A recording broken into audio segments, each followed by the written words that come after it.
over 1 hour before sunup, 10 carloads of ATF agents and Little Rock Police Department officers came to the Malinowski home to execute their search warrant. Not an arrest warrant, search warrant. At 6:02:46 a.m., ATF agents in full SWAT gear approached the front door. They had a piece of tape ready to cover the camera lens of the doorbell camera, which they did. Next, Mrs. Malinowski heard only a loud crash as her front door caved in. It's crazy. Her husband, Brian, woke up to the sound of the crash, found a pistol, loaded a magazine, and left the bedroom to investigate. Brian warned his wife to stay behind in the bedroom, but Mayor stubbornly followed him down the hallway.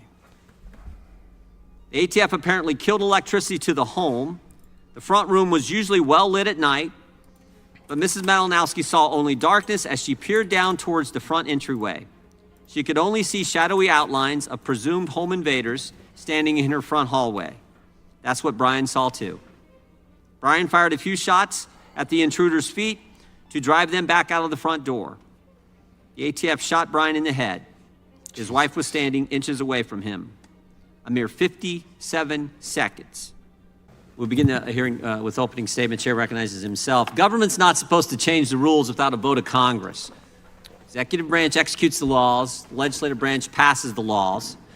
But when you bypass that format, which is exactly what the ATF has done, you get all kinds of bad things. First, it was the pistol brace rule. November 26, 2012, Just making rules. the ATF told the inventor of the pistol brace, quote, he would not be subject to the National Firearms Act. But last year, they changed the rule. After 12 years, changed the rule. The rule, by the way, the pistol brace was put together to help disabled veterans be able to shoot, be able to practice and shoot at the range. Now, with the rule change, you don't turn it in, get rid of it, you become a felon. Then it was a policy change that the ATF enacted. The ATF now says if a federal firearms licensee makes a mistake on a form, even if it's a clerical mistake, well, that now equals a, quote, willful falsifying of records, and they could lose their license. In fact, 157 FFLs lost their license last year in this gotcha game that the ATF is playing with people who are in the business of selling firearms.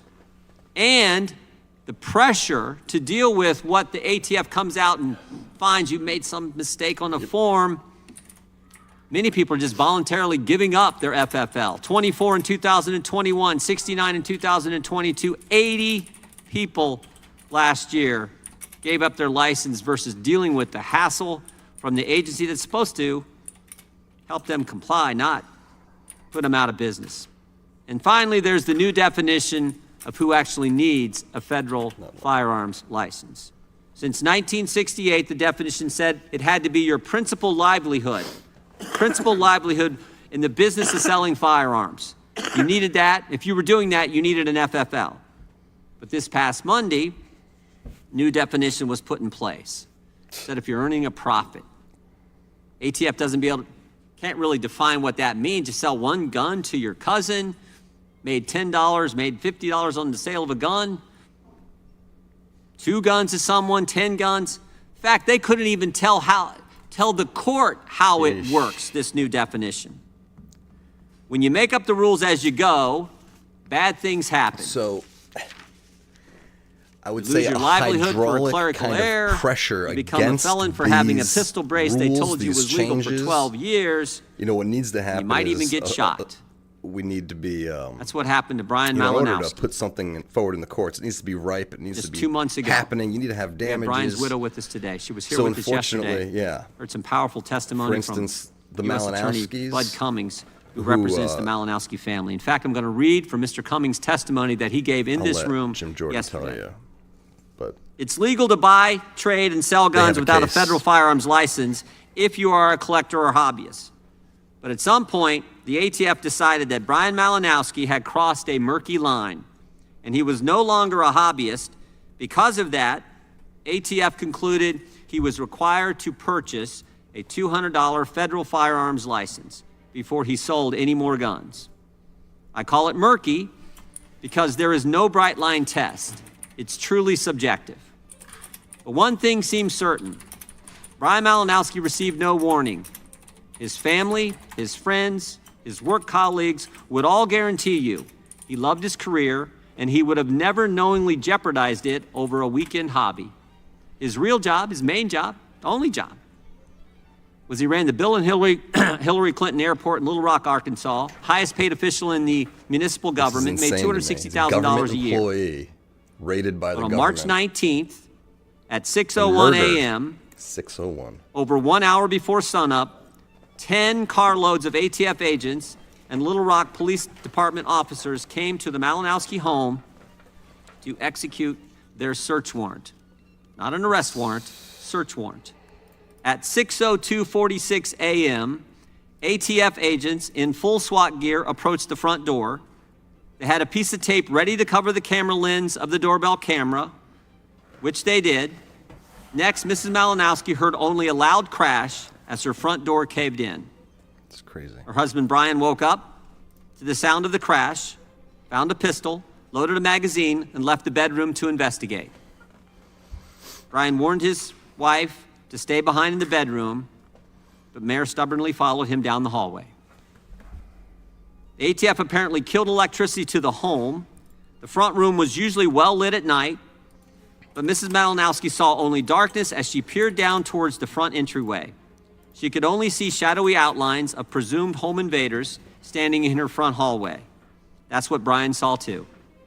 Brian fired a few shots at the intruders' feet to drive them back out of the front door. The ATF shot Brian in the head. His wife was standing inches away from him. A mere 57 seconds.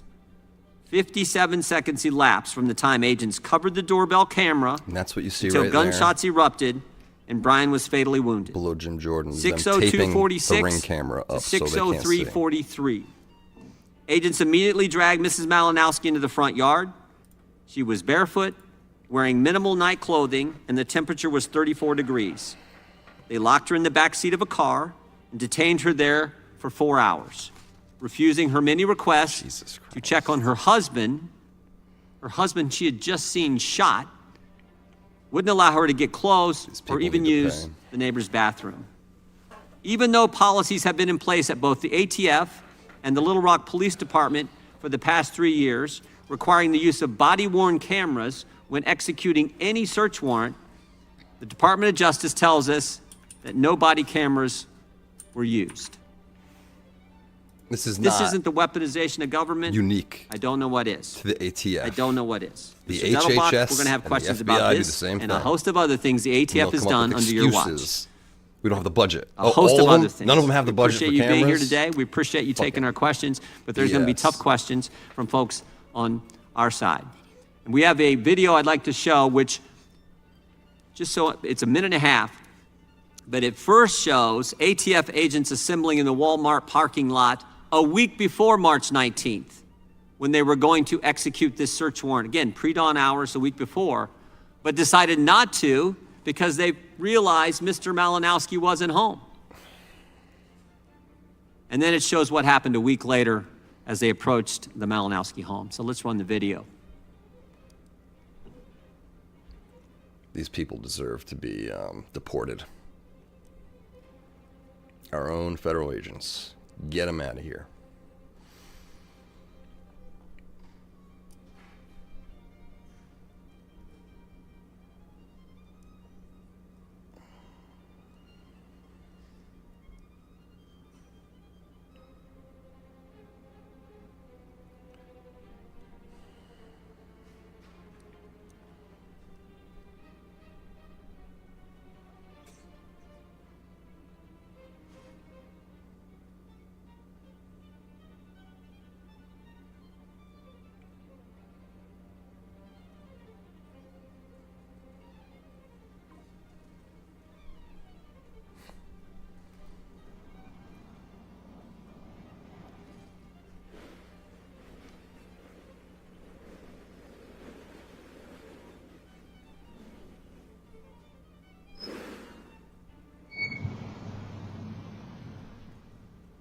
There's just so many of them. When they come to raid, 20 10 to 20 people, like, there's no chance. Long guns and ballistic shields. This is it. The last minute of Mr. Malinowski's life. Chair now recognizes the ranking member for an opening statement.